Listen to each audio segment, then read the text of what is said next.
ব্যক্তিত্ব এখানে উপস্থিত আছেন এই রোদের মধ্যে। আমি জেলা দোকান মালিক সমিতির আবার মানববন্ধন করতে হয়, তাহলে জেলা দোকান মালিক সমিতি দোকান 1 ঘন্টার জন্য বন্ধ রেখে আমরা রাস্তায় দাঁড়াতে রাজি আছি। অবশ্যই হতে হবে। সবাইকে আবারও ধন্যবাদ জানিয়ে আমি ধন্যবাদ। জেলা আইনজীবী সমিতি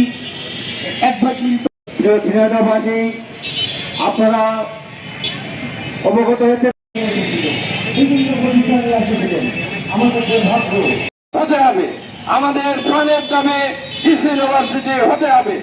একটা মেডিকেল কলেজ হয়, তার জন্য যা যা করার দরকার আমরা করবো ইনশাল্লাহ। এখন তবেই আমরা বেগবান করতে হচ্ছে আমাদেরকে। আমরা কেউ মানে